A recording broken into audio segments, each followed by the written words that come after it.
जय जय रघुवीर समर्थ। गणेश शारदा चैव सद्गुरु सज्जनस्तथा आराध्य दैवतं गुह्यं सर्वमे रघुनंदन। कृपा कटाक्षाची किरणे मोह समुद्राचे आटणे। घडे जय त्या श्रीकृष्णे वंदू तया ते श्रीराम। जयांचे करिता स्मरण होय सकल विद्यांचे अधिकरण। ते वंदू या श्री चरण श्री गुरूंचे। जय जय रघुवीर समर्थ। पंढरीनाथ महाराज की जय। दासबोध या ग्रंथाच्या आधारे आज आपण त्रिगुण लक्षण सत्व रज आणि तम हे जे 3 समास दासबोधामध्ये आलेले आहेत ते पाहण्याचा प्रयत्न करणार आहोत।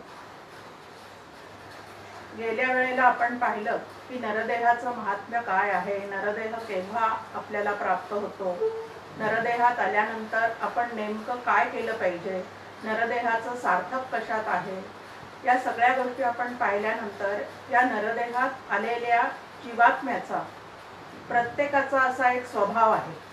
हा स्वभाव कशापासून बनतो, जो स्वभाव आपला बनलेला आहे त्यामध्ये काही बदल होऊ शकतात की नाही, कुठल्या प्रकारचा बदल केला तर मला या ठिकाणी सद्गती प्राप्त होईल, या पद्धतीची जी काय या ठिकाणी आपल्याला आज चर्चा करायचं आहे, विवेचन करायचं आहे, ते आपण दासबोध ग्रंथातल्या एका ओवीच्या आधारे बघणार आहोत। खूप सुंदर असं त्रिगुणांचं वर्णन समर्थांनी करून ठेवलेलं आहे। सत्वगुणे भगवत भक्ती, रजोगुणे पुनरावृत्ती, तमोगुणे अधोगती पावती प्राणी। की ह्या 3 गुणांनी तुमचा आमचा स्वभाव बनलेला आहे। हे 3 गुण कसे निर्माण झालेले आहेत तर आपल्या समोर एक अध्यारोपाची मांडणी म्हणजे जग कसं निर्माण झालं त्याची एक मांडणी शास्त्राने करून ठेवलेली आहे। आणि त्या मांडणीमध्ये की परब्रह्म एकटे होते, एकाकी न रमते असं त्या परब्रह्माला वाटलं आणि बहु व्हावे असा संकल्प त्याच्या मनामध्ये निर्माण झाला। आणि मग मूळ माया, मूळ मायेनंतर गुणमाया, गुणमायेनंतर जडमाया, जडमायेतून 5 महाभूत, 5 महाभूत आणि 3 गुण असं मिळून अष्टधा प्रकृतीचा जीवात्मा तयार झाला। या पद्धतीने शास्त्राने आपल्या समोर त्याची मांडणी केलेली आहे की आपण म्हणतो की याचा स्वभाव चांगला आहे, त्याचा स्वभाव काही बरा नाही। हा स्वभाव म्हणजे नेमकं काय आहे, कशातून तो आलेला आहे तर मूळ मायेनंतर जी गुणमाया आलेली आहे त्या गुणमायेमध्ये हे 3 गुण सुरुवातीला साम्यावस्थेमध्ये असतात। सत्वगुण, रजोगुण आणि तमोगुण हे 3 गुण अगदी सुरुवातीला साम्यावस्थेत असतात, म्हणजे एक सारखेपणाने त्या ठिकाणी राहत असतात। पण त्यानंतर प्रत्येक जीवाच्या वासनेनुसार त्या 3 गुणांमध्ये कमी जास्तीपणा तयार होतो आणि मग जीवाचा स्वभाव ज्याला आपण म्हणतो त्या स्वभावाचं प्रदर्शन त्या व्यक्तीच्या माध्यमातून व्हायला सुरुवात होते। सत्व, रज आणि तम संपूर्ण जग जे आहे ते त्रिगुणात्मक आहे आणि जीव जो आहे तो सुद्धा त्रिगुणात्मक आहे। म्हणजे संपूर्ण जगतामध्ये हे 3 गुणच व्यापून राहिलेले आहेत आणि जीवाच्या स्वभावामध्ये सुद्धा या 3 गुणांचा पूर्णपणे पसारा मांडलेला आहे। तर आता हे 3 गुण जे आहेत ते वास्तविक पाहता 3ही गुणांची व्यवहारकाली जगत व्यवहार करत असताना 3ही गुणांची आवश्यकता आहे। आणि हे 3ही गुण जे आहेत त्या गुणांची आवश्यकता आहे म्हणजे कशा पद्धतीची आहे तर तमोगुण जो आहे तो निश्चयात्मक आणि स्थिरता प्राप्त करून देणारा आहे। रजोगुण जो आहे तो क्रियाशीलता आम्हाला जाणवून देणारा आहे आणि सत्वगुण जो आहे तो आम्हाला ज्ञान घेण्याची प्रेरणा देणारा असा आहे। त्यामुळे या 3ही गुणांची प्रत्येक जीवाला गरज आहेच आहे। मग आता या 3 गुणांमध्ये सुद्धा समर्थांनी 2 भाग केलेले आहेत. शबल आणि शुद्ध या पद्धतीचे ते 2 भाग आहेत. शबल रजोगुण, शबल तमोगुण, शबल सत्वगुण. त्यानंतर शुद्ध तमोगुण, शुद्ध रजोगुण आणि शुद्ध सत्वगुण ह्या पद्धतीने. आता ह्या 3 गुणांमध्ये जे शबल आणि शुद्ध असे भाग केलेले आहेत, त्याच्यामध्ये त्या गुणांमधली जी शुद्धता आहे ती तुम्हाला आम्हाला परमार्थामध्ये अत्यंत विकास करण्यासाठी मदत करणारी आहे. आणि शबलता जी आहे ती प्रपंचाकडे ओढ लावणारी आहे. मग 3 गुणांमध्ये आम्हाला शबलता आणि शुद्धता या दोन्ही गोष्टी जाणून घ्यायच्या आहेत की काय पद्धतीने या गुणांचा मला उपयोग करता येईल. बहुतांश सामान्य लोक जे आहेत ते गुणांच्या प्रेरणानुसार पूर्णपणे जीवन व्यतीत करत राहतात. जसा गुणांचा रेटा आहे त्याप्रमाणे जीवन व्यवहार करतात आणि तसंच जीवन जगत राहतात, पण या गुणांचा विचार मात्र करत नाहीत.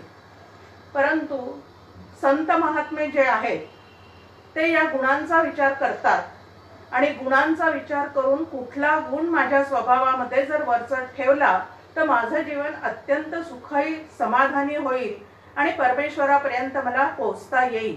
याचा साधू संत जे आहे ते व्यवस्थित असा विचार करतात. आणि सामान्य तुम्ही आम्ही जे आहोत ते गुणांप्रमाणे जसा गुणांचा रेटा असेल त्या पद्धतीने सतत वाहत जातो. वास्तविक पाहता प्रत्येक जीवाला, मनुष्य देहात आलेल्या प्रत्येक जीवाला क्रियमाण स्वातंत्र्य मिळालेलं आहे. आणि क्रियमाण स्वातंत्र्याच्या आधारे कुठल्या गुणांना मागे सारायचं आणि कुठला गुण वर आणायचा हे या जीवाला ठरवता येतं. परंतु तितकं लक्ष आम्ही आमच्या स्वभावाकडे कधीच देत नाही. खरं पाहता बाहेरच्या दुःखापेक्षा सुद्धा आपल्या वाटेला जे काही दुःख येतं ना ते आपल्या स्वभावात असणाऱ्या या 3 गुणांच्या कमी जास्तपणामुळे दुःखाचा तुम्हाला आम्हाला सतत अनुभव आहे. पण आपल्या स्वभावाकडूनच आपल्याला दुःख होतंय हे मात्र आपण कधीच लक्षात घेत नाही. उलट जित्याची खोड मेल्याशिवाय जात नाही असं म्हणून आपण आपल्या स्वभावामध्ये कधीही बदल घडवून आणण्याचा प्रयत्न करत नाही. आणि समर्थ रामदास स्वामी तरी आपल्याला म्हणतात की जो आपल्या स्वभावामध्ये बदल घडवून आणू शकतो त्याला माणूस असं म्हणतात, आणि जो आपल्या स्वभावामध्ये यत्किंचितही बदल घडवू शकत नाही त्याला पशु असं म्हणतात. कारण क्रियमाण स्वातंत्र्याच्या द्वारे उत्तम गुण अंगीकारायचे आणि दुर्गुण जे आहेत ते त्यागायचे असा जो विचार आहे तो तुम्हाला आम्हाला जरूर करता येतो.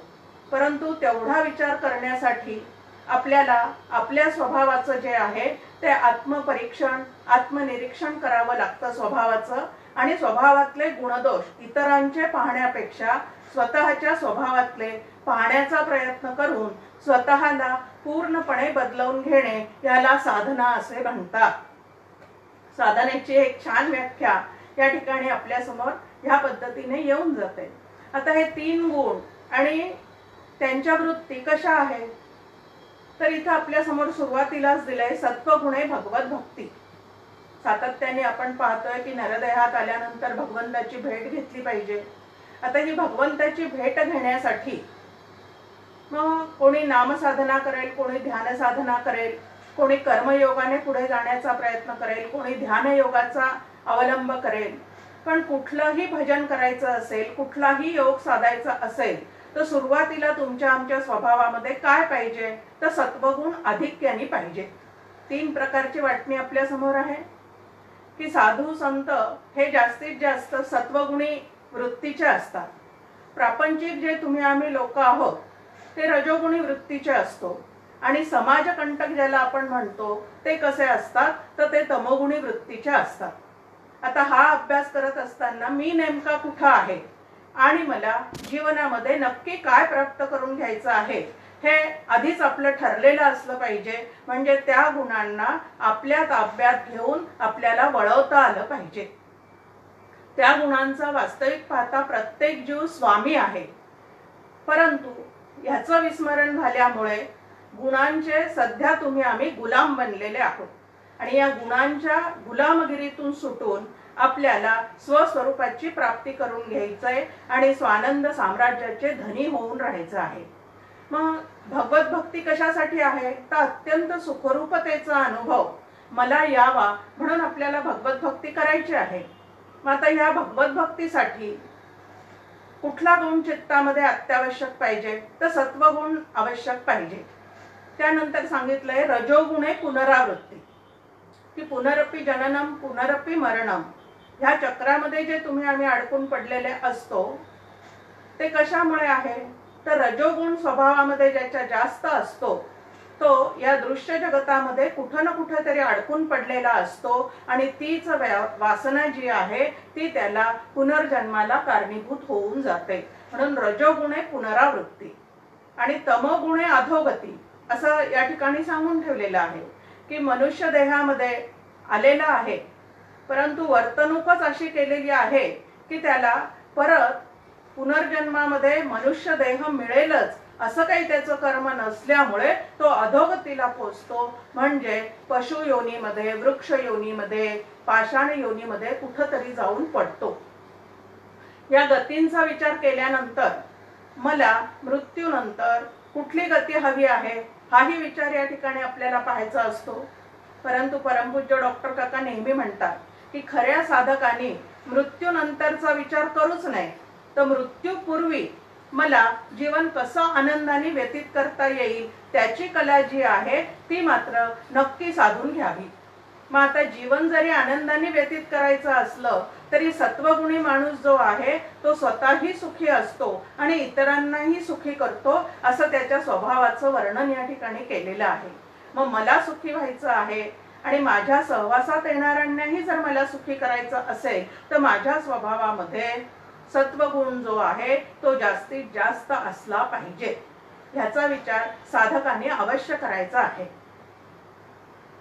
आता सत्वगुणी, रजोगुणी आणि तमोगुणी ह्या तीन वृत्तींचा अभ्यास करत असताना नाथ महाराजही आपल्याला म्हणतात की रजतम मागे सारा सत्वगुणाचा लावा अंगारा। जर तुम्हाला सुखानी जीवन व्यतीत करायचं असेल तर स्वभावातले रजतम जे आहे ते आपण मागे सारायला शिकलं पाहिजे आणि सत्वगुण जो आहे तो जास्तीत जास्त वर ठेवण्याचा प्रयत्न केला पाहिजे। प्रत्येकाच्या स्वभावामध्ये हे तीन गुण आहेच आहे, फक्त त्यांचं प्रमाण जे आहे ते कमी जास्ती आहे आणि हे प्रमाण व्यवस्थित ठेवण्याचं काम जे आहे ते साधकाला माणसाला जरूर करता येतं आणि त्यांनी त्याचा जो काही आहे तो उपयोग करून घ्यायचा आहे। आपण पाहतोय की तिन्ही गुणातला जो शुद्ध भाग आहे तो तुम्हाला आम्हाला परमार्थासाठी उपयोगाला आणता येतो आणि त्याचा जो शबल भाग आहे तो मात्र प्रपंचात साह्यभूत आहे।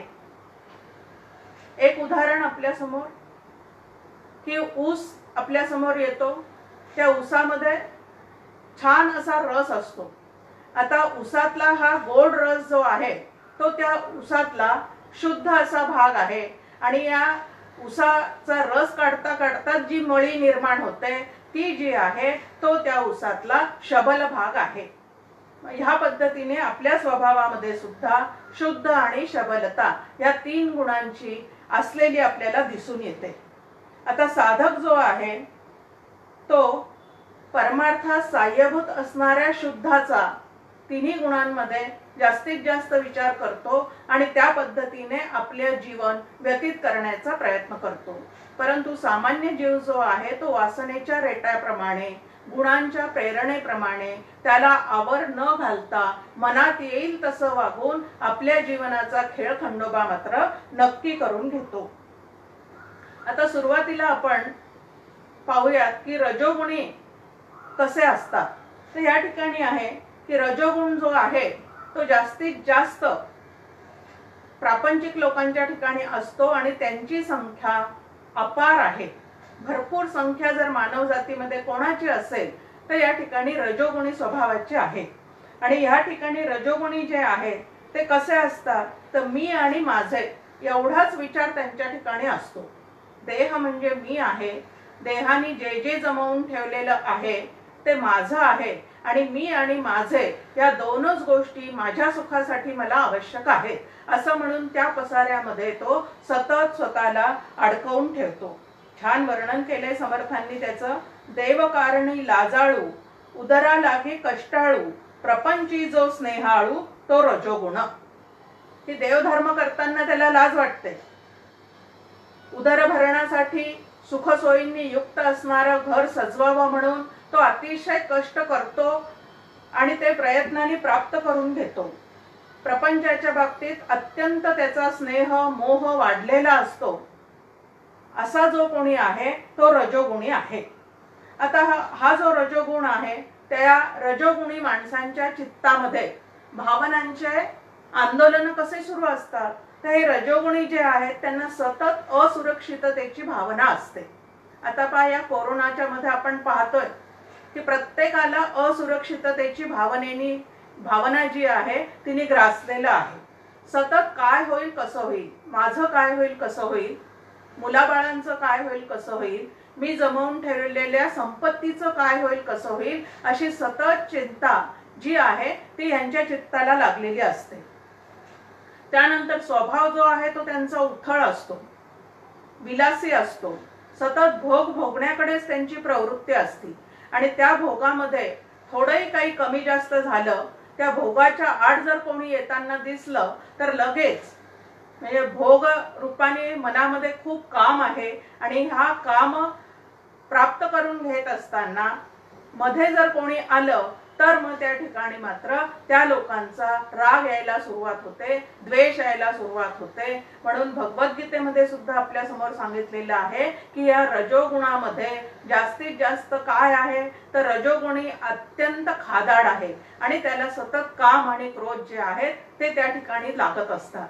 मग आता काम क्रोध यांचा धिंगाणा ज्यांच्या स्वभावामध्ये चाललेला आहे त्यांनी समजून घ्यावं की आपला स्वभाव जो आहे त्यामध्ये रजोगुण हा बळावलेला आहे आणि हा रजोगुणच मला जास्तीत जास्त काम निर्माण करतो. कामामुळे क्रोधही निर्माण होतो आणि काम आणि क्रोधामुळे माझं जीवन जे आहे ते जीवन माझं स्वतःचंही दुःखी होत चाललेलं आहे आणि इतरांचं सुद्धा दुःख माझ्या सहवासात येणाऱ्यांना प्राप्त होत चाललेलं आहे. मग हा रजोगुणी जो आहे त्याला कला कुसरीची खूप आवड असते. हे क्रिकेटची कला आहे, साहित्य कला आहे, नृत्य कला आहे. ह्या कलागुणांची त्या ठिकाणी खूप आवड असते. खादाडपणा जास्ती असतो. पोट भरलेला असलं तरी ह्याची चव घेऊन पाहू, त्याची चव घेऊन पाहू, ह्या पद्धतीने चवीढवीचे जे काही सोंग आहेत ते ह्याच्या जीवनामध्ये सतत चाललेले असतात. त्यानंतर मी आणि माझेच खूप मोह असल्यामुळे आपल्या वाटेला आलेली जी संपत्ती आहे ती इतरांसाठी वापरताना सुद्धा याच्याजवळ कंजूषपणा जास्तीत जास्त असतो. चिक्कू माणूस ज्याला आपण म्हणतो त्या पद्धतीचं ह्याचं वागणं असतं. करमणुकीकडे कल असतो, भरपूर खरेदी करण्याकडे कल असतो, आपलं घर सतत सजवट ठेवण्याचा याला नाद असतो, स्वतःचा देह जो आहे तो सतत नटवण्याचं जे काय आहे ते ह्याच्याकडे सतत नटण्यासाठी जेवढ्या काही लागतात गोष्टी तेवढ्या सगळ्या ह्याच्याकडे असतात. प्रत्येक साडीला मॅचिंग नेलपेंट, प्रत्येक साडीला मॅचिंग बांगड्या, प्रत्येक साडीला मॅचिंग टिकली, ह्या पद्धतीने यांचे ड्रॉवर पूर्ण भरून गेलेले असतात. मग रजोगुणी माणूस जो आहे तो नटण्या मुरडण्याकडे त्याची जास्तीत जास्त काय असते तर वृत्ती ओढलेली असते. त्यानंतर भरपूर पर्यटन करण्याची त्याला हौस असते.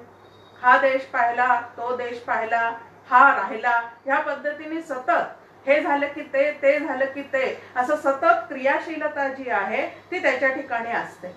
त्यानंतर परनिंदा करणे, परस्त्रीबद्दल परपुरुषाबद्दल सतत चर्चा करणे, कथा कादंबऱ्या ललित वाङ्मय या गोष्टी अत्यंत चवीढवीने वाचत राहणे, टीव्हीवरची एक सुद्धा सिरियल न सोडणे, ह्या पद्धतीने यांचं आयुष्य व्यतीत होत असतं.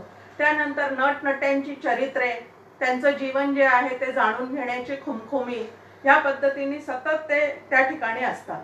नवीन बाबतीत बोलायचं झालं तर रजोगुणी माणूस जो आहे तो सतत मोबाईलवर खेळत असतो असं म्हणायला हरकत नाही.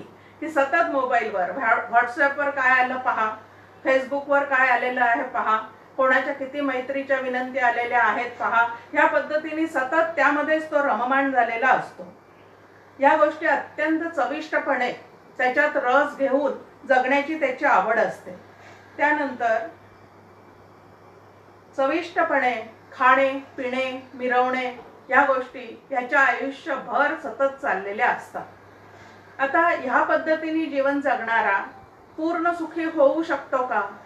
आपण पाहतो की कित्येक लोकांजवळ भरपूर पैसा आहे, घरामध्ये अनेक चैनीच्या वस्तू त्यांनी जमवलेल्या आहेत, सुखसोयींनी युक्त असं घर सजवण्यासाठी अखंड त्यांनी जीवन जे आहे ते पूर्णपणे व्यतीत करण्याचा प्रयत्न केलेला आहे. पण शेवटी पाहतो तर कुठलं तरी सुख आपल्या आयुष्यामध्ये कमी आहे, अपूर्णता आहे ह्याची त्याला जाणीव होते आणि या अपूर्णतेचं दुःख जे आहे ते दुःख त्याच्या अंतःकरणाला कायमचं चिकटलेलं असतं.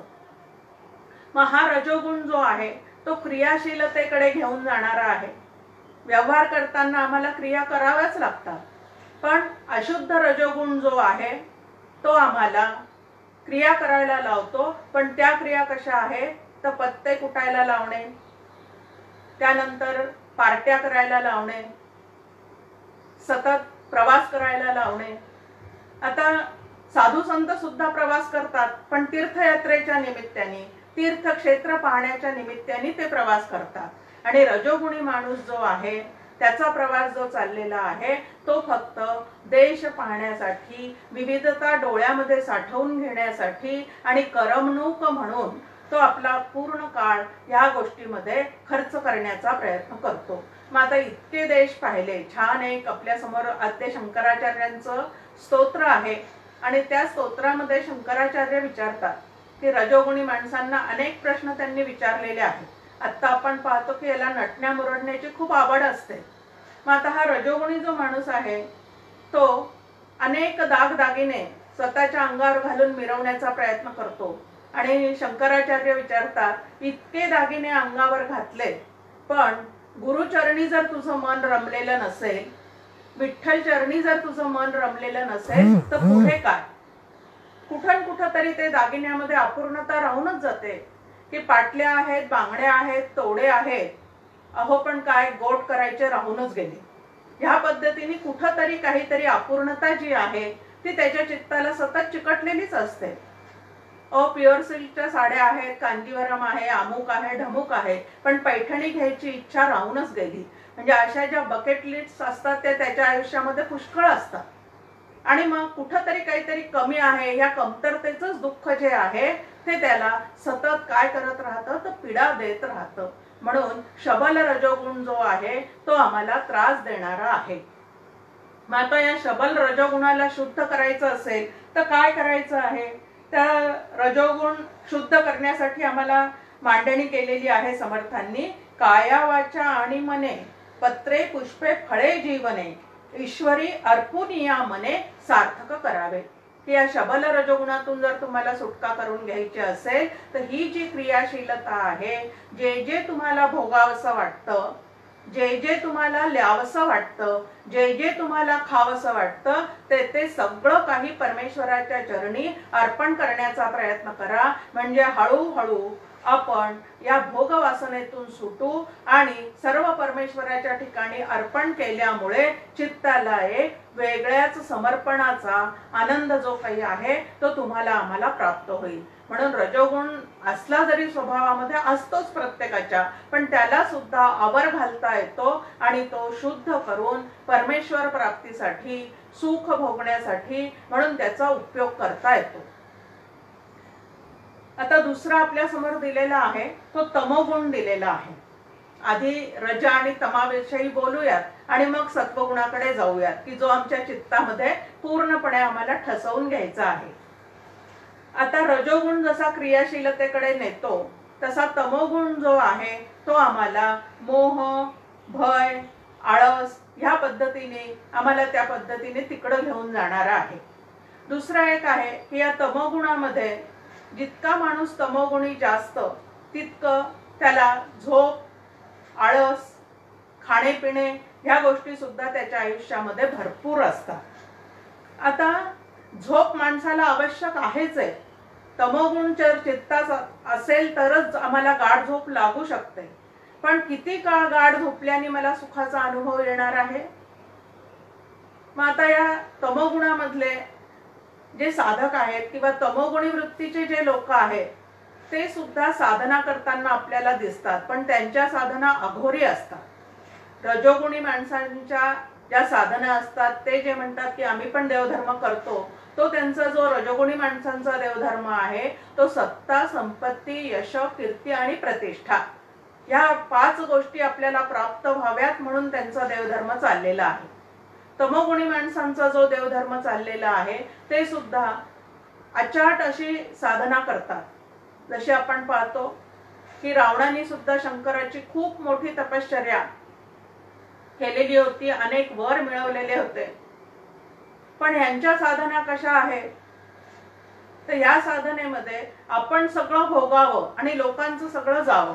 आता ह्यामध्ये सुद्धा या तमोगुणी लोकांच्या ज्या साधना आहेत त्या आपण पाहतो की करणी आहे, त्याला समर्थांनी कुविद्या असं म्हटलेलं आहे की चेडा, चेटू, करणी इत्यादी तऱ्हेचे असे यांचे काहीतरी साधना चाललेल्या आहेत. त्या पद्धतीच्याच देवता त्यांनी निवडलेल्या असतात. करताना खूप मनापासून जरी ते करत असले तरी त्या ठिकाणी उद्देश जो आहे त्यांचा तो इतरांना त्रास देणे हाच त्या ठिकाणी असतो आणि म्हणून हा जो आहे तमोगुण तो त्यांच्या ठिकाणचा अशुद्ध असतो. मग आता शुद्ध तमोगुणामध्ये काय आहे? तर निश्चयात्मक वृत्ती आहे. एक खूप छान तमोगुणाचं आपल्या समोर आहे की स्थिरता आहे या ठिकाणी चित्ताला आणि निश्चयात्मक वृत्ती आहे. जसं आपण वाल्या कोळीचं उदाहरण पाहतो की वाल्या कोळी स्वतःच्या चरितार्थासाठी काय करत होता? तर येणाऱ्या जाणाऱ्यांना अडवत होता, मारत होता आणि त्यांची संपत्ती लुटत होता. मग हे आपल्या चरितार्थासाठी करतोय हा त्याचा निश्चय जसा पक्का होता, तसाच संत संगतीचा लाभ झाल्यानंतर म्हणजे नारद मुनींची भेट झाल्यानंतर त्याला उपरती झाली आणि इकडची जी त्याची निश्चयात्मक बुद्धी होती तीच इकडं त्याला कामाला पडली आणि त्यांनी दिलेलं नाम तो इतक्या तन्मयतेने घेत गेला की वाल्याचा वाल्मिकी ऋषी कधी झाला ते लक्षातच आलं नाही. ह्या पद्धतीने निश्चयात्मक वृत्तीचा विकास करण्याचं सामर्थ्य जे आहे ते या रजोगुणी तमोगुणामध्ये असतं आणि म्हणून तमोगुण आवश्यक आहे. पण शुद्ध आणि शबल सतत चित्ताला भय असेल तर समजून घ्यायला हरकत नाही की इथं तमोगुण आहे. वरवर वागताना मात्र हे खूप पराक्रमी वाटतात, कारण इतरांवर जरब बसवण्याची त्यांना खूप खुमखुमी असते, त्यामुळे आरडाओरडा चालतो, सगळं चाललेलं आहे, पण आतून सतत भेदरलेले असतात, सतत घाबरलेले असतात आणि त्याच्यामुळे चित्ताला सतत भय असतं. डॉक्टर काका नेहमी म्हणतात की ज्याच्या चित्ताला भय आहे की मी भित्रा पण आहे आणि मी सुखी पण आहे, हे जमूच शकत नाही. जिथं भय आहे मग ते भय कशाचं असेल? तर कधी स्वतःच्या मृत्यूचं भय असेल, तर कधी माझ्या कुटुंबाचं काय होईल ह्या पद्धतीचं भय असेल, तर कधी कोणी येऊन मला लुटून नेईल का काय ह्या पद्धतीचं भय असेल. पण कुठलं ना कुठलं तरी भयाचा विकार जो आहे तो ह्याच्या चित्ताला सतत असतो आणि या तमोगुणामुळे अविवेक निर्माण होतो, मोह निर्माण होतो आणि सर्वत्र शबल तमोगुण रजोगुण ज्याच्या चित्तात आहे त्याचं सर्वत्र नुकसान होतं. व्यवहारामध्ये सुद्धा नुकसान आहे, स्वभावामध्ये सुद्धा दुःखच दुःख अनुभवाला आहे आणि त्याच्या सहवासात जे येतात त्यांना सुद्धा काही ना काहीतरी दुःख दिल्याशिवाय हे लोक अजिबात राहू शकत नाही. कारण तमोगुणी आणि रजोगुणी माणसांचा एक स्वभाव अजून आहे की ते अतिशय फटकळ असतात. दुसऱ्यांच्या चुका दाखवण्यामध्ये त्यांना फार आनंद मिळतो. जसं साऱ्या जगांना सुधारण्याची जबाबदारी परमेश्वराने यांच्यावरच दिलेली आहे का? इतरांना चुका दाखवण्यापेक्षा स्वतःच्या स्वभावातल्या चुका ओळखून, स्वतःच्या स्वभावातले दोष ओळखून स्वतःला घडवण्याचा जो प्रयत्न करतो तो सत्वगुणी आहे आणि इतरांचे दोष पाहून त्यांची सतत जो चर्चा करतो तो शबल रजोगुण आणि शबल तमोगुणामध्ये पूर्णपणे वाहत गेलेला असतो.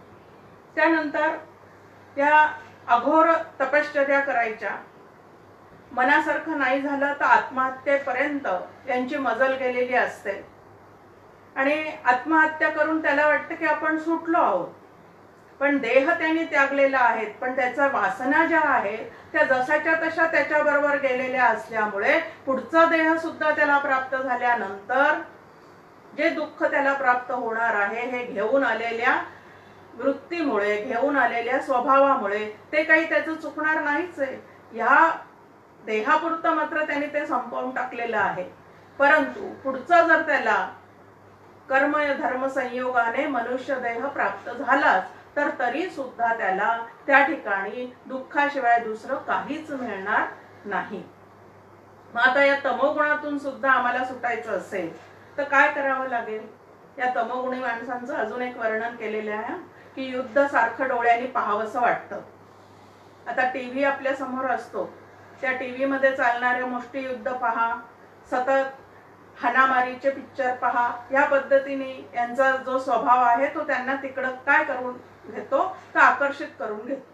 सतत डोळ्यांनी युद्ध पाहावं आणि जे संस्कार आपण स्वतःवर करून घेतो, मग ते डोळ्यावाटे असतील किंवा कानाद्वारे काही ऐकून आपण आपल्यावर संस्कार करून घेतो आणि काही खाण्यापिण्यातून संस्कार करून घेतो. या सगळ्या संस्कारातून जो आहार आपण घेतो तो आहारच आपल्या स्वभावाला कारणीभूत होतो. म्हणजे बाहेरून पाहतो ते आतमध्ये तसंच जाऊन बसतं. आणि म्हणून विचार करायचा आहे की शुभ पाहावं, शुभ बोलावं, शुभ ऐकावं. ह्या पद्धतीच्या साधना आपल्या समोर सातत्याने दिलेल्या आहेत. त्यानंतर सत्वगुण. सत्वगुण आहे भगवत भक्ती. आता सत्वगुण जो आहे हा सत्वगुण माणसाला सुख शांती समाधान देणारा आहे. आता सत्वगुणाचं देणं काय आहे तर ज्ञान करून घ्यावं अशी त्याला सतत प्रेरणा असते. आता ज्ञान करून घ्यावं ही सततची असणारी प्रेरणा जी आहे त्यामध्ये सुद्धा शुद्ध आणि शबल असे भाग आहेत. आता यामध्ये स्वस्वरूपाचं ज्ञान करून घ्यावं असं ज्याला वाटतं त्याच्या जवळचा शुद्ध सत्वगुण जो आहे तो स्वभावामध्ये त्याच्या वर आलेला आहे. पण जगतातल्या सर्व गोष्टीचं मला ज्ञान करून घ्यावं असं ज्याला वाटतं, शेजारी काय चाललेलं आहे, समोरच्याच्या मनामध्ये काय चाललेलं आहे, या देवदेवतांचं सुद्धा संपूर्ण ज्ञान करून घ्यायचं, त्यानंतर ते जिथं आहेत त्या ठिकाणी जाऊन राहणे, सिद्धी प्राप्त करून घेणे, हे सुद्धा सगळं शबल सत्वगुणामध्ये मोडतं.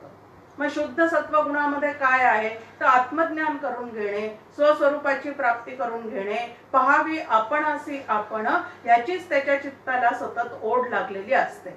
मग आता सत्वगुणी माणूस कसा आहे तर तो स्वतःही सुखी होतो आणि इतरांनाही सुखी करतो असं आपल्या समोर मांडणी आहे. आता सत्वगुणामध्ये ईश्वर प्रेमा अधिक प्रपंच संपादने लौकिक सदा सन्निध विवेक तो सत्वगुण. की विवेक आणि वैराग्य हे या सत्वगुणी माणसाच्या चित्तामध्ये सतत त्या ठिकाणी जागे असतात. आणि जिथं विवेक सारखा जागा आहे त्या ठिकाणी विवेकाचे फळते सुख असं समर्थांनी आपल्या समोर सांगून ठेवलेलं आहे. आता सत्वगुणी माणसे जे आहेत त्यांचं वर्तणूक कशी असते तर धर्मकृत्य करण्याकडे ओढ आहे. दान धर्म, उपासना, हरिकथा निरूपण, अध्यात्मशास्त्र, परोपकार, व्रतवैकल्ये. आता उद्यापासून सुरू होतोय चातुर्मास, मग त्या ठिकाणी व्रतवैकल्ये करणे.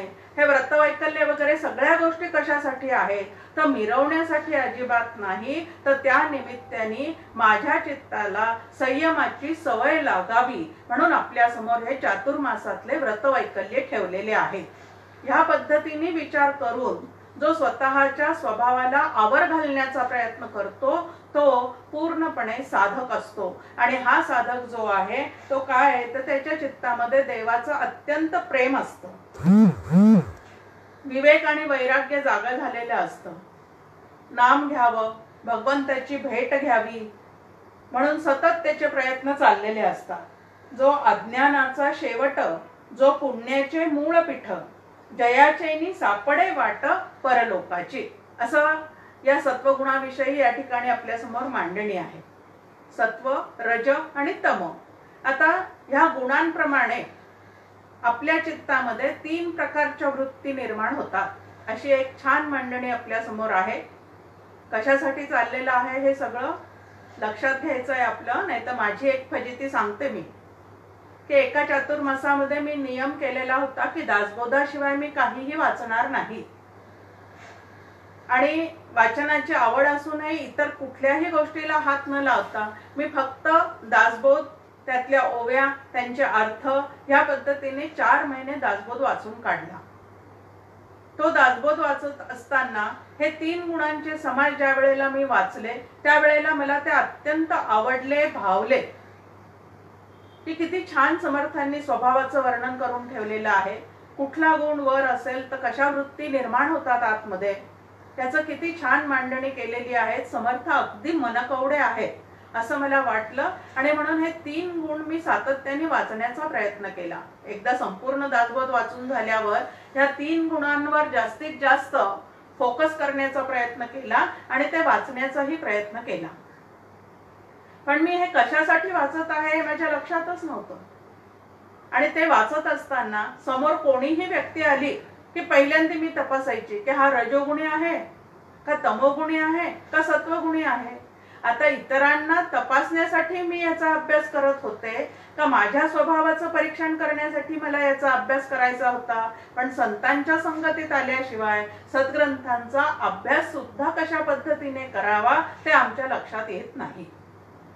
या 3 गुणांचा अभ्यास जो मला करायला सांगितलेला आहे तो कशासाठी आहे तर स्वतःच्या स्वभावामध्ये कुठला गुण वरचढ आहे, तो गुण वरचढ असल्यामुळे काय पद्धतीने तुझं जीवन व्यतीत होत चाललेलं आहे आणि ज्या पद्धतीने तू आजपर्यंत जीवन जगत आलेली आहेस त्या पद्धतीतून तुला काही सुखाचा अनुभव येतो आहे का दुःखच अजूनपर्यंत इतका प्रयत्न करून सुद्धा प्राप्त होत आहे असा विचार करायला लावण्यासाठी आपल्याला या सद्ग्रंथांचा अभ्यास असतो.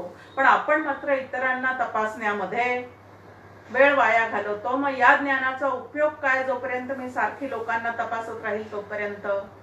मग समर्थ आपल्याला म्हणतात अचूक यत्न करवेना म्हणून केले ते सजेना. की प्रयत्न चाललेला आहे पण तो अचूक नाहीये. इतरांना तपासण्यासाठी या ग्रंथाचा अभ्यास नाही, इतरांना तपासण्यासाठी आपली साधना नाही तर स्वतःला घडवण्यासाठी आपल्याला याचा अभ्यास आहे, स्वतःला तपासण्यासाठी आपल्याला याचा अभ्यास आहे हे संत आपल्या लक्षात आणून देतात. आणि मग आपण आपल्याकडे ज्या वेळेला बघतो त्यावेळेला कुठं कुठं काय काय कमतरता आहे, स्वभावामध्ये कुठले दोष भरलेले आहेत, कुठला गुण वर आहे म्हणून प्रयत्न करून सुद्धा सतत दुःखच वाटायला येत आहे हे आपल्याला लक्षात घ्यायला मदत होते. म्हणून अशी फजिती होऊ न देता या 3 गुणांचा अभ्यास आपला स्वभाव सुधारण्यासाठी आपल्याला करायचा आहे हे आपण सातत्याने लक्षात ठेवलं पाहिजे. या 3 गुणांच्या 3 प्रकारच्या वृत्ती आपल्या असतात. सत्वगुण जर स्वभावामध्ये वरचढ असेल तर अंतःकरणाची वृत्ती जी आहे ती शांत असते. आणि या शांत अंतःकरण वृत्तीमध्ये वैराग्य, क्षमा, औदार्य, त्यानंतर हे कमावून स्वतःही सुखी व्हायचं आहे आणि समाजाला सुद्धा आपल्याला सुखी करण्याचाच प्रयत्न करायचा आहे या पद्धतीची प्रवृत्ती जी आहे ती सत्वगुणाच्या ठिकाणी असते. त्याला दैवी गुणसंपदा असं म्हणतात. 2 प्रकारच्या संपदा भगवद्गीतेतही आपल्या समोर ठेवलेल्या आहे, एक आसुरी आणि दुसरी दैवी. आता दैवी गुणसंपदा जी आहे ती तुम्हाला आम्हाला सत्वगुणाचं वरचढ जर आपल्या स्वभावामध्ये जास्ती असेल सत्वगुण तर प्राप्त करण्याकडे आपल्या चित्ताचा कल असतो. रजोगुणी जे माणसं आहेत त्यांची अंतःकरणाची वृत्ती कशी असते तर त्याला घोर वृत्ती असं म्हटलेलं आहे. आणि या घोर वृत्तीमुळे रजोगुणामुळे त्यांच्या चित्तामध्ये सतत तृष्णा आहे. हे पाहिजे, ते पाहिजे, हे मिळवलं पाहिजे, ते मिळवलं पाहिजे या पद्धतीने त्यांचं सगळं जीवन ते व्यतीत करण्याचा प्रयत्न करतात. त्यानंतर अनाठायी स्नेह आहे. रजोगुणी माणसाच्या ठिकाणी वरवर दिसताना ते कुटुंबवत्सल वाटतात, प्रेमळ वाटतात, पण इतकं काही त्यांच्या ठिकाणी त्या व्यक्तीबद्दल कधी पुत्रस्नेह आहे पाहतो आपण, धृतराष्ट्राचं पुत्रप्रेम, त्यामुळे संपूर्ण कौरवांचाच त्यांनी नाश घडवून आणलेला आहे. मग या पद्धतीचा स्नेह चित्तामध्ये असून काय उपयोग आहे. आसक्ती, याला छान शब्द आहे की आसक्ती, अशी आसक्ती ज्याच्या चित्तामध्ये आहे तो पुनरपि जननम पुनरपि मरणम, कुठं ना कुठं तरी अडकून पडलेला असतो आणि तेच त्याचं अडकणं त्याला पुन्हा पुन्हा जन्माला घालणारं आहे. त्यानंतर घोर वृत्तीमध्ये राग, लोभ, स्वतःही दुःखी आणि समाजाला सुद्धा दुःखी करण्याची वृत्ती ही रजोगुणामध्ये जास्तीत जास्त आहे. स्वतःच्या आड जे काही येतं त्याचा नाशच करायचा, त्याला दुःखच द्यायचं, ह्या पद्धतीचा द्वेष जो आहे तो त्याच्या मनामध्ये सतत भरून पावलेला असतो. आणि म्हणून रजोगुणामध्ये घोर वृत्ती, की जीवाला सारखा घोर लावणारी वृत्ती, ह्या पद्धतीने रजोगुण. आणि तमोगुण आहे, त्याच्या ठिकाणी मूढ वृत्ती सांगितलेली आहे. तमोगुण जर आमच्या स्वभावामध्ये जास्त असेल तर मूढ वृत्ती होते आणि मग मोह, मी माझेचा मोह, त्यानंतर चित्ताला अकारण असणारं भय आणि सर्वत्र नुकसान, स्वतःचं सुद्धा आणि समाजाचं सुद्धा सतत नुकसान करण्याकडे त्याची प्रवृत्ती जास्तीत जास्त असते. मग आता तिन्ही गोष्टींचा अभ्यास केल्यानंतर माझ्या स्वभावामध्ये जास्तीत जास्त कुठला गुण वरचढ ठेवावा? एक वर असतो आणि दोन दबलेले असतात. मग माझ्या स्वभावामध्ये सत्वगुण जो आहे तो सतत वर ठेवण्याचा प्रयत्न करावा. परमपूज्य डॉक्टर काका म्हणतात, आमच्या सामान्य माणसांच्या स्वभावामध्ये सत्वगुण जो आहे ना तो नेहमी ऑक्सिजनवर असतो. कधी एकदा तो निघून जाईल ते सांगता येत नाही, पण रजतम जे आहेत ते मात्र अत्यंत बळावलेले असतात. मग आता सत्वगुण आम्हाला जर पुष्ट करायचा असेल तर आपण पाहतो की तब्येत बिघडल्यानंतर रक्ताची तपासणी केली जाते. रक्ताची तपासणी केल्यानंतर त्यामध्ये जे काय आमच्या समोर रिपोर्ट येतात त्यामध्ये आमचं HB कमी झालेलं दिसतं. मग आता हे HB कमी झालेलं आहे तर ते वाढवण्यासाठी आम्ही किती प्रयत्न करतो हो. गूळ, शेंगादाणे खा, काकवी रोज 1 चमचा तरी घ्या, राजगिऱ्याचे लाडू खा, पेंडखजूर खा, ह्या पद्धतीने रक्तातला तो जो कमी झालेला घटक आहे तो वाढवण्यासाठी जसा आम्ही भरपूर प्रयत्न करतो तसं आमच्या मनातला सत्वगुण वाढवण्यासाठी आम्ही काही करतोय का? हा विचार सुद्धा साधकांनी केला पाहिजे. मग हा सत्वगुण माझ्या स्वभावातला जर मला वाढवायचा असेल तर संगत कशी पाहिजे, आहार कसा पाहिजे, विहार कसा पाहिजे, कोणासोबत जास्ती राहिलं तर मला सत्वगुणाची वाढ करता येईल आणि कोणासोबत मी सतत राहते आहे म्हणून माझ्या स्वभावातली रजोगुणी वृत्ती प्रबळ होत चाललेली आहे. खूप छान मंदाताईंचा एक अभंग आहे, विषयांचा केव्हाही संग बरा नाही, विषयी जे त्यांचाही संग बरा नाही. ज्यांच्या संगात राहिल्यानंतर मला फक्त सोने साडी सिनेमा एवढंच भान राहत असेल तो संघ माझ्या चित्तातला सत्वगुण जो आहे तो कधीतरी वाढू देईल का? उलट असलेला सत्वगुण सुद्धा त्या ठिकाणी कमी होण्याची शक्यता जास्त आहे. आणि म्हणून मला जर माझा सत्वगुण वाढवायचा असेल तर संत संगती जी आहे ती सातत्याने केली पाहिजे. 3 प्रकारच्या संगती आपल्या आयुष्यामध्ये येत असतात. खूप छान पद्धतीने आमचे डॉक्टर काका सांगतात की या 3 पद्धतीच्या संगतीमध्ये सत्संगती जी आहे ती जाणीवपूर्वक धरायची आहे. संतांचे संगती मनोमार्ग गती, आकळावा श्रीपती येणे पंथे. की संतांनी ज्याप्रमाणे स्वतःच्या आयुष्याला वळण लावलेलं आहे आणि ते धन्य झालेले आहे त्या पद्धतीने मला जर धन्योहम धन्योहम असे उद्गार माझ्या आयुष्यामध्ये काढायचे असतील तर जाणत्याचे पाय धरावे. समर्थ आपल्याला म्हणतात की जाणत्याचा विवेक घ्यावा, जाणत्याचे पाय धरावे. की कोणाची संगत करावी? जे सत्वगुणी आहेत, शुद्ध सत्वगुणी आहेत त्यांची संगत धरावी. म्हणजे संगतीत राहता राहता माझ्या ठिकाणी तो जो काय सत्वगुण आहे तो वाढीस लागू शकतो. रजोगुणी माणसांची संगत धरली तर माझं सुद्धा नुकसानच त्या ठिकाणी होणार आहे. दुसरी संगती आपल्या समोर सांगितलेली आहे. एक सत्संगती आहे, दुसरी विसंगती आहे. आणि विसंगती शब्दाचा अर्थ आहे की आपल्याला परमार्थाची आवड आहे पण आपल्या घरातले जे बाकीचे मेंबर्स आहेत, जे नातेवाईक आहेत त्यांना मात्र या गोष्टीची आवड नाही. अशा वेळेला जी विसंगती निर्माण होते त्यामध्ये सुद्धा की त्यांना या परमार्थाची आवड नाही याचा अर्थ ते फारच काही चुकलेले आहेत किंवा ते दोष त्यांच्यामध्ये भरपूर भरलेले आहेत असं न समजता त्यांचं ध्येय वेगळं आहे आणि आपलं ध्येय वेगळं आहे हे मनापासून स्वीकारावं आणि त्यामध्ये आपला परमार्थ सिद्धीला जाईपर्यंत शांत चित्ताने ही जी विसंगती आहे ती शांतपणे स्वीकारावी. सहन करायची म्हणले की सहन मध्ये सुद्धा थोडंसं दुःख काय होतं तर त्यामध्ये येऊनच जातं. म्हणून शांतपणे स्वीकारायची आहे, जसं आहे तसं इट्स ओके म्हणायचं आणि पुढे जायचं. मग या ठिकाणी विसंगती जी आहे ती शांतपणे सहन करायची आहे, स्वीकारायची आहे आणि कुसंगती जी आहे ती जाणीवपूर्वक टाळायची आहे. आणि ही कुसंगती टाळल्यानंतर विसंगती शांतपणे स्वीकारल्यानंतर सत्वगुणी माणूस जो आहे तो विवेक आणि वैराग्याने हळूहळू संपन्न होत जातो. आणि विवेक आणि वैराग्य चित्तामध्ये आले की परमेश्वर प्राप्ती जी आहे ती अजिबात दूर नाही. मग आता सत्वगुण वाढीस लावायचा असेल तर संतांचे ग्रंथ वाचणे, संतांची प्रवचनं ऐकणे, मनापासून देवाची भक्ती करणे. ती भक्ती करत असताना सुद्धा सकामता आणि यांत्रिकता हे दोन दोष जे आहेत चित्ताचे ते पूर्णपणे बाजूला करायचे आणि निष्काम पद्धतीने भगवंताचं भजन करायला सुरुवात करायची. आता तुमचं आमचं जे सगळं वागणं चाललेलं आहे ते कशामुळे चाललेलं आहे? खूप छान नाथ महाराजांची एक ओवी आपल्या समोर आहे. देही ज्या गुणांचे प्राधान्य तैसे कर्म उपजे जाण. की आपल्या स्वभावामध्ये या 3 गुणांपैकी जो गुण अत्यंत प्रबळ असतो त्याप्रमाणे मनाला पूर्णपणे प्रेरणा मिळते आणि त्या प्रेरणेप्रमाणे तुमचं आमचं सगळं आयुष्य चाललेलं आहे.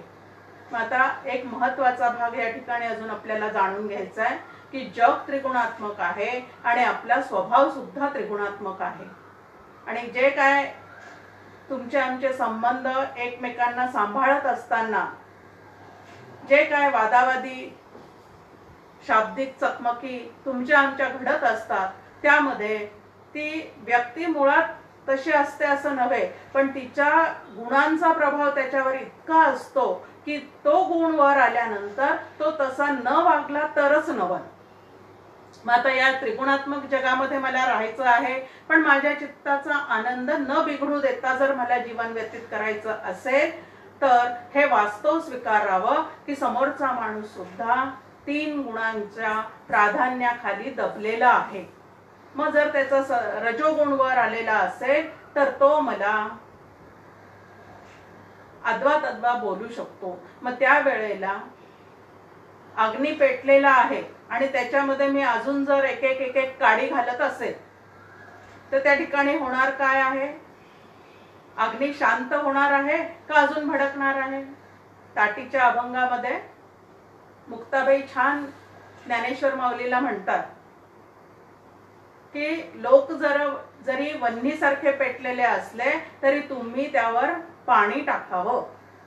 अग्नीला अजून भडकवायचं आहे का पाणी टाकून शांत करायचं आहे? मग त्या ठिकाणी रजोगुण समोरच्याचा वर आल्यानंतर आपण अजून त्याच्यावर न भडकता अरे तो त्याच्या गुणाच्या प्रभावाखाली सद्यस्थितीमध्ये आहे त्यावेळेला शब्दानी शब्द न वाढू देता आता शांत बसणं योग्य आहे. आणि ती समोरची व्यक्ती जेव्हा केव्हा शांत होताना दिसेल त्यावेळेला त्यांचे जे काय चुकीचे वागणे आहे त्यामुळे झालेलं जे सर्वांना दुःख आहे ते त्यांना शांतपणे समजून सांगावं. आणि ते समजून सांगत असताना सुद्धा समजून सांगण्याच्या सुद्धा पद्धती आहेत.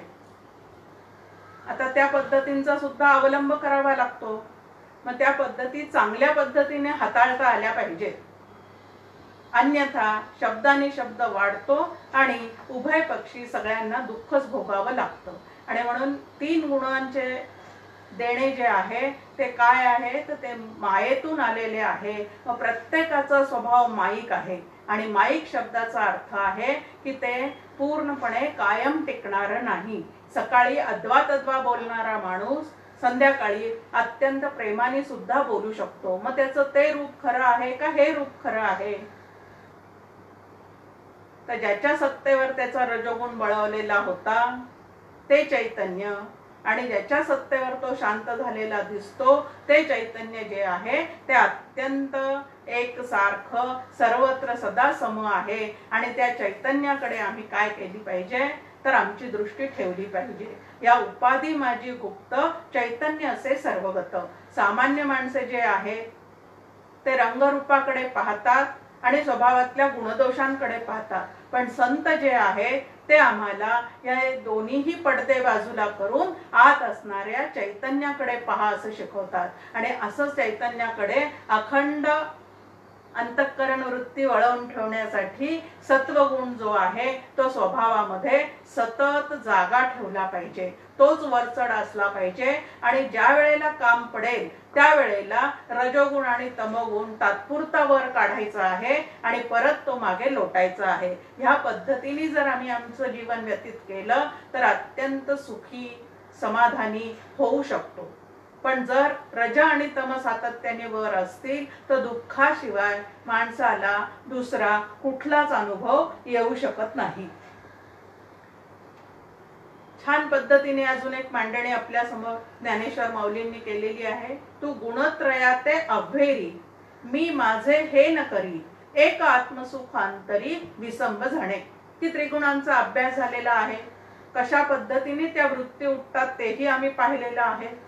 पण आता ह्या ज्या वृत्ती अंतःकरणामध्ये उठताना दिसतात त्याही वेळेला तो गुणांचा परिणाम आहे असं लक्षात ठेवून तू त्यांचा अभ्यास कर. त्या वृत्तींना माझा स्वभाव म्हणून कुरवाळू नकोस, कारण मूळचा तू कोण आहे तर निर्गुण निराकार असणारा आत्मा आहेस. आणि या आत्मसुखाचा तुला जर अनुभव घ्यायचा असेल तर तू गुणत्रयाते अभेरी, हे 3 गुण, त्यांच्यामुळे बनलेला स्वभाव, त्या स्वभावामुळे आतून मिळणाऱ्या प्रेरणा, त्या प्रेरणांमुळे होणाऱ्या या जगतामध्ये आमच्या क्रिया आणि त्या क्रियेतून मिळणारे सुखदुःख, हे सगळं झुगारून देऊन, पण केव्हा झुगारायचं आहे? नाही तर सगळंच मिथ्या आहे, अहो सत्वगुण सुद्धा मिथ्या आहे, मग तो कमावून काय करायचा आहे? तर आपल्या समोर मांडणी आहे की सत्वगुण जो आहे त्याला सोन्याची बेडी म्हणतात, रजोगुण जो आहे तो चांदीची बेडी आहे, आणि तमोगुण जो आहे तो लोखंडाची बेडी आहे. पण शेवटी सगळ्या बेड्याच आहेत. आधी रजतम मागे सारायचे, शुद्ध सत्वगुणापर्यंत पोचायचं. शुद्ध सत्वगुणामध्ये स्वस्वरूपाचं जे ज्ञान आहे ते होऊन जाण्याची आपल्याला त्या ठिकाणी दाट शक्यता आहे. आणि आपल्या स्वरूपाचं आपल्याला ज्ञान झाल्यानंतरही आपलं जे उर्वरित आयुष्य आहे ते व्यतीत करत असताना मनामध्ये असणारे हे 3 गुण जे आहे ते नंतरही काहीतरी आपल्याला प्रेरणा देत राहतील, आपल्याकडनं काहीतरी कार्य घडत राहील. त्यावेळेला मात्र त्या 3 गुणांच्या वृत्ती यांच्याकडे अलिप्तपणे पाहून त्या ठिकाणी ते माझं आहे असं न समजता गुणाचं देणं आहे, गुण माईक आहे असं म्हणून त्याच्याकडे साक्षी भावाने पाहायचं आणि स्वतःची सोडवणूक करून घ्यायची. आणि या सगळ्या विचारांनी स्वतःची सोडवणूक करून घेतल्यानंतर एक आत्मसुखांतरी विसंब झाणे, की ज्या आत्मसुखाचा तुझा शोध चाललेला आहे तो शोध तुझ्या अंतःकरणातच तुला पूर्ण करायचा आहे. पण त्यासाठी स्वतःच्या सगळ्या वृत्तीपासून सुद्धा खूप छान आता सध्या चाललेला आपला विषय आहे की कुठलाही संसर्ग होऊ नये, आणि ज्याला तो झालेला आहे त्याला क्वारंटाईन करतात, म्हणजे त्याला सर्वांपासून बाजूला ठेवतात. तसं या 3 गुणांना मीच माझ्यापासून बाजूला ठेवायचं आहे, उपयोग करून घ्यायचा आहे व्यवहारकाली, परंतु त्यानंतर त्यांना माझ्यापासून बाजूला ठेवायचंय. कारण हे गुण मायेतून आलेले आहेत, माया जी आहे ती आभासिक आहे असं सातत्याने लक्षात ठेवायचं. आणि स्वतःच्या स्वभावाला न कुरवाळत बसता, इतरांच्या स्वभावातल्या दोषांचा बाऊ न करता आम्हाला आमचा जीवन व्यवहार जो आहे तो अत्यंत व्यवस्थितपणे या ठिकाणी करता येऊ शकतो. मग आता सत्व, रज आणि तम हे कुठं आहेत तर माझ्या स्वभावात दडलेले आहेत. त्यामध्ये शुद्ध आणि शबल असे 2 भाग आहेत. शबल जे आहेत ते आम्हाला प्रपंचाकडे ओढून नेणारे आहेत. शुद्ध जे आहे ते मला परमार्थासाठी उपयोगाला पडणार आहे, त्याचा उपयोग करून घ्यायचा आहे। आणि या 3 गुणांनी जो बनलेला स्वभाव आहे त्या स्वभावाचा, माझ्याही स्वभावाचा बाऊ करायचा नाही, इतरांच्याही स्वभावाचा बाऊ करायचा नाही। आणि आपापसातले संबंध जे आहेत एक छान पद्धतीने मांडणी की समोरचा माणूस दिसला, त्याचं वागणं दिसलं की त्याला सोलून काढावं। आता सोलून काढावं हे आपण केव्हा गमतीने म्हणतो की सोलून काढणं म्हणजे मारणं पिटणं, पण या ठिकाणी तत्वज्ञानाच्या विचाराने त्याचं जे वागणं आहे ते सोलून काढावं, म्हणजे त्याचा विचार करावा की कशामुळे तो असा वागतो आहे।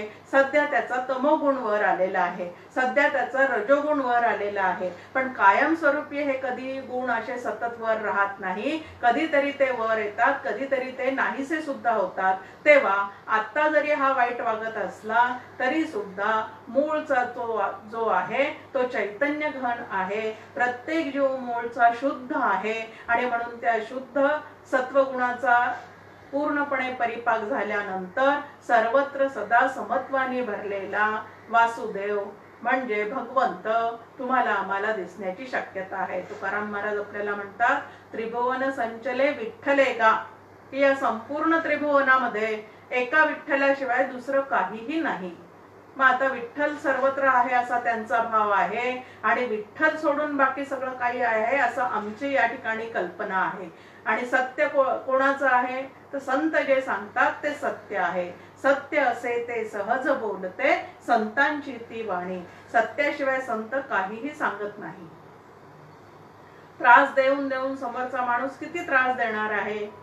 तुकाराम महाराजांच्या आयुष्यामध्ये आपण पाहिलेलं आहे की त्यांना अनेक लोकांनी छळलेलं आहे, पण सोन्याची परीक्षा घेण्यासाठी जसं त्याला अग्नीतून जावं लागतं तसं संतत्वाची परीक्षा होण्यासाठी सुद्धा या सगळ्या समाजाने दिलेल्या त्रासातून जावं लागतं। पण या ठिकाणी सत्वगुणी साधक असेल तर तो शांतपणे या सर्व गोष्टींचा विचार करून स्वतःला सुखदुःखापासून दूर ठेवतो आणि भगवंताच्या भजनामध्ये आनंदाने रममाण होऊन या 3 गुणांचा तो बाध करतो। खूप छान शब्द आपल्या समोर आहे की 3 गुणांचा बाध करायचा। आणि बाध करायचा शब्द, बाध शब्दाचा अर्थ आहे दिसत असताना सुद्धा, जाणवत असताना सुद्धा ते सत्य नसून काल्पनिक आहे हे लक्षात ठेवणे, याला त्याचा बाध करणे असं म्हणतात। आणि असा बाध करण्याची सवय आम्ही लावून घेतली की आम्हाला जगाकडून बसणारे जे सुखदुःखाचे तडाखे आहेत